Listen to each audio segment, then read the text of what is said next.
क्या आपने कभी सोचा है कि किसी इंसान का सपना उनकी किस्मत बदल सकता है? और अगर पूरा गांव उस सपने के साथ खड़ा हो जाए तो क्या हो सकता है? आज की कहानी एक ऐसी ही लड़की की है जिसने हार नहीं मानी और अपने जुनून को एक नई पहचान दी। तो आज की क्लास में हम क्लास 9th की इंग्लिश की बुक कावेरी के second chapter the port maker को बिल्कुल आसान तरीके से समझेंगे। इस कहानी की मेन कैरेक्टर है सेंटिला, जो एक छोटे से गांव में रहती है। उसकी माँ अरेनला बहुत अच्छी कुम्हार है और उसकी दादी भी मिट्टी के बर्तन बनाती थी। यानी यह कला उनके परिवार में कई पीढ़ियों से चली आ रही है। बचपन से ही सेंटिला का सपना था कि वह भी अपनी माँ की तरह सुंदर सुंदर मिट्टी के बर्तन बनाए। लेकिन उसकी माँ चाहती थी कि वह बर्तन बनाना नहीं बल्कि बुनाई करना सीखे। ऐसा इसलिए क्योंकि मिट्टी के बर्तन बनाना बहुत कठिन काम था। अच्छी मिट्टी लाने के लिए कई किलोमीटर दूर नदी तक जाना पड़ता था। फिर उसी मिट्टी को साफ करना, गूंदना, चौक का आकार देना, धूप में सुखाना, भट्टी में पकाना पड़ता था। इतनी मेहनत के बाद भी बहुत कम पैसे मिलते थे। दूसरी तरफ बुनाई का काम आसान था और उससे ज्यादा कमाई होती थी। इसलिए अरेनला अपनी बेटी के लिए आसान और बेहतर जीवन चाहती थी। लेकिन सेंटिला का सपना नहीं बदला। जब उसके माता पिता खेतों में चले जाते तब वह गांव के दूसरे कुम्हारों के पास जाकर चुपचाप बैठती और ध्यान से देखती कि वे मिट्टी के बर्तन कैसे बनाते हैं। वह देखती कि पहले मिट्टी में पानी मिलाया जाता है, फिर उसे अच्छी तरह गूंदा जाता है। उसके बाद चौक पर रखकर हाथों की मदद से धीरे धीरे सुंदर बर्तन का आकार दिया जाता है।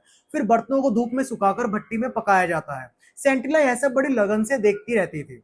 धीरे धीरे पूरे गांव में यह बात फैल गई कि सेंटिला बर्तन बनाना सीखना चाहते हैं, लेकिन उसकी माँ उसे नहीं सिखा रही। तब गांव की पंचायत ने सेंटिला के पिता मैसोबा को बुलाया। गांव के बुजुर्गों ने कहा कि यह कला केवल एक परिवार की नहीं बल्कि पूरे समाज की धरोहर है।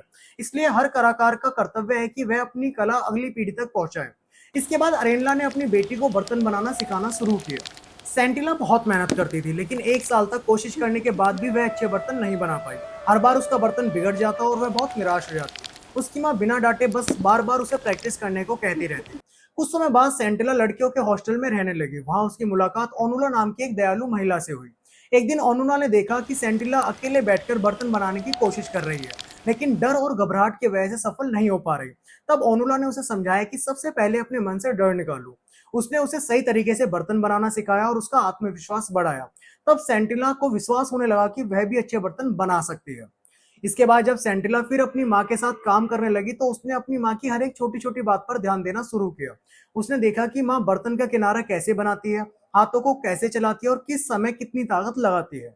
एक दिन अरेनला ने कहा कि आज ज्यादा से ज्यादा बर्तन बनाने हैं क्योंकि धूप कम दिनों तक रहेगी। कुछ बर्तन बनाने के बाद उन्होंने सिर दर्द और कमर दर्द का बहाना बनाया और सारा काम सेंटिला को सौंप दिया। शुरुआत में सेंटिला घबराई, लेकिन धीरे धीरे उसके हाथ अपने आप चलने लगे।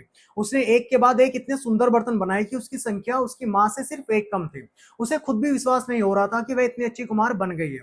लेकिन जब वह अपनी माँ को यह खुशखबरी देने पहुंची तब उसने देखा कि उसकी माँ जमीन पर पड़ी है और उनकी डेथ हो चुकी है।